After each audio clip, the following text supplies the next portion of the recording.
中国正经历着一场前所未有的经济寒冬。从 C919 的国际惨败，到机器人展会上的真人秀，从拼多多的市值蒸发到律师们的集体逃离，再到最新的经济数据，展现出了一幅中国经济全景图的冰冷镜像。范保罗航空展，这个被誉为全球航空业奥斯卡的盛会，本应是各国展示航空实力的舞台。然而对中国来说，这却成了一场难以下咽的苦果。44个国家，495个参展商，熙熙攘攘的展会现场，各种先进飞机模型琳琅满目。号称中国自主研发的大型客机 C919，本该在这里大放异彩，向世界展示中国航空工业的实力。然而现实却是残酷的。当波音公司喜获118架飞机订单，空客更是以164架的总订单量独占鳌头时，中国的 C919却遭遇了尴尬的零订单。是的，你没看错，就是零，连一架都没卖出去。这一记响亮的耳光，打醒了多少对中国航空业抱有幻想的人啊！有人可能会说， C919不是已经在国内成功完成首次商业飞行，而且使用时间超过1年了吗？可是这又有什么用呢？事实是 C919连在展会现场亮相的资格都没有，它只能以一个冰冷的模型的形式出现在展位上。为什么？因为它没有获得欧美国家的适航证。这意味着即使有国外航空公司对 C919感兴趣，也无法购买使用，因为它根本就不能在其他国家的领空飞行。其他参展商都在现场展示真机，让潜在买家亲身体验，而中国只能摆一个模型在那里，说看，这就是我们的飞机，这种感觉该有多么窘迫。这种只闻其名不见其形的展示方式，不仅大大降低了 C919的吸引力，更是让中国航空业在国际舞台上颜面尽失。这一幕不禁让人想起那句俗语，纸上得来终觉浅，觉知此事要躬行。中国航空业或许在国内媒体的报道中风光无限，但在真正的国际舞台上却显得如此苍白无力。如果说 C919的遭遇还可以归咎于国际政治因素，那么接下来这个故事则完全是中国企业自己给自己挖的坑。2024年北京世界机器人大会本该是展示中国科技创新实力的舞台，然而一场荒诞的真人秀却让这个大会变成了一出国际笑话。展会现场各种先进的机器人琳琅满目，观众们兴致勃勃地参观着。突然，他们被2个格外逼真的机器人吸引了。这2个机器人不仅动作流畅，还能做出各种复杂的表情，太神奇了！观众们惊叹不已，纷纷上前触摸，想一探究竟。然而，真相却是如此令人啼笑皆非，这哪里是什么高科技机器人，分明就是2个被化了浓妆的真人模特。更让人哭笑不得的是，这2个可怜的模特被观众们摸遍全身，有人捏他们的脸，有人摸他们的胸，甚至还有人肆无忌惮地上下其手。这哪里是什么科技展示，简直就是一场公开的性骚扰表演。其中一个模特甚至被摸得快要哭出来了。想象一下，一个年轻女孩本以为只是来做个简单的展示工作，却被迫忍受如此屈辱，这是多么令人心酸的处境啊！更讽刺的是，为了维持这个可笑的机器人形象，工作人员还不得不在一旁为模特擦汗、吹风扇，甚至还要给他们补妆。这场闹剧简直就是中国科技创新能力的一个绝佳讽刺，连像样的机器人都造不出来，只能靠化妆和演技来糊弄观众。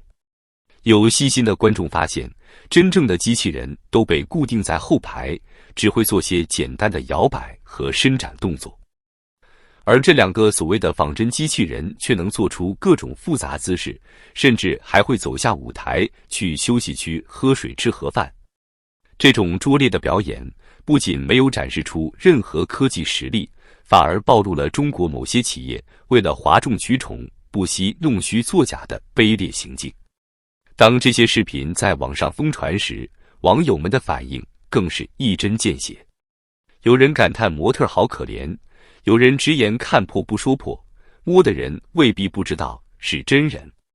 这些评论不仅道出了对模特的同情，更揭示了一个令人不安的现实：在这个以科技创新为噱头的展会上，或许不仅仅是展商在造假，就连某些观众也在心照不宣地配合这场闹剧。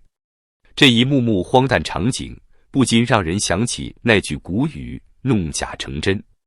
只可惜这里既没有弄假，也没有成真，有的只是赤裸裸的欺骗和可悲的自欺欺人。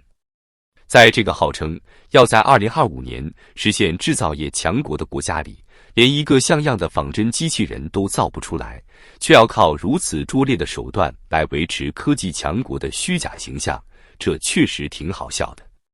如果说前两个故事还只是局部现象，那么接下来这个案例则直指中国经济的核心问题。8月26日，对于中国电商巨头拼多多来说，无疑是一个噩梦般的日子。就在这一天，拼多多发布了其2季度财报，结果却引发了一场前所未有的股价暴跌。当华尔街的交易员们看到拼多多的财报时，恐怖情绪瞬间蔓延。短短几个小时内，拼多多的股价就暴跌了 28% 以上，创下了该公司自2018年在美国上市以来的最大单日跌幅。这意味着什么？一夜之间，拼多多的市值蒸发了近550亿美元。要知道，这可不是一个小数目。550亿美元相当于一个中等规模国家的年度 GDP。就这样，在股市开盘和收盘之间凭空消失了。更让人心惊的是，拼多多的遭遇并非个案。就在同一时期，中国另外2大电商巨头阿里巴巴和京东也都遭遇了类似的困境。阿里巴巴的营收不及市场预期，而京东的季度营收增长率更是低得可怜，仅有 1.2%。这一系列数据无不在诉说着一个残酷的现实：中国的消费市场正在急剧萎缩。让我们来看看具体数据。拼多多2季度的营收为 970.6 亿元人民币，虽然这个数字看起来很大，但却低于分析师平均预期的1000亿元。更糟糕的是，为了吸引消费者，公司不得不大幅增加支出，运营支出增长了 48%， 而总务和行政成本更是增加了2倍多，达到 18.4 亿元。拼多多的高管们在财报电话会议上的言论更是让人心惊。集团董事长陈雷坦言，我们看到未来将面临许多新的挑战，包括消费者需求的变化、竞争的加剧以及全球环境的不确定性。财务副总裁刘俊更是直言不讳地表示，展望未来，由于竞争加剧和外部挑战，收入增长将不可避免地会面临压力。这些言论无不在传递一个信息：中国的消费市场正在急剧萎缩，即使是像拼多多这样主打低价的电商平台，也难以吸引消费者掏钱了。更令人担忧的是，这种消费疲软似乎已经成为了一个无解的难题。正如经济学家所指出的那样，中国的电子商务公司已经遇到了一个即使激烈降价也无法解决的问题：消费疲软。这个问题的根源在哪里？是中国经济的整体衰退。在大范围裁员减薪和房地产价格大跌的背景下，中国消费者的消费信心已经跌到了谷底。即使是汽车等传统上被认为是刚需的行业，也不得不通过价格战来刺激销量。拼多多的遭遇不仅仅是一家公司的危机，更是整个中国经济的缩影。它清晰地展示了中国经济正面临的严峻挑战：消费疲软、信心丧失、增长乏力。这场危机恐怕远未到结束的时候。如果说拼多多的遭遇反映了中国经济的整体困境，那么接下来这个故事则揭示了这场经济危机是如何影响到社会各个层面的。最近，南京市2024年度公务员拟录用名单引起了广泛关注。让人震惊的是，法院、检察院、纪委、司法所的入围人员居然全部来自律师事务所。这意味着什么？意味着这些曾经的精英律师，如今宁愿放弃高收入的律师工作，也要挤破头去当一名工资并不丰厚的公务员。这种反常现象并非个案。据报道，今年以来，中国律师考公潮愈演愈烈，各地司法系统录用的公务员大多是律师。这种现象与几年前形成了鲜明对比。要知道，就在不久前，还是公检法系统的人员纷纷辞职去当律师呢。为什么会出现这种戏剧性的逆转？业内人士的分析一针见血，现在许多律师热衷于考公务员，有2个原因。一个是中国律师职业风险越来越大，另一个是律师的收入在减少。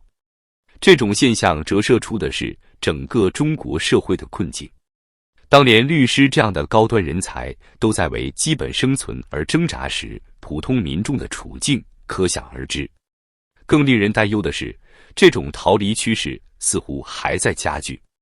以前是公检法的人跑出来当律师，现在是很多律师又想去考公务员，回流到公检法，说明中国律师行业的生存环境越来越糟糕了。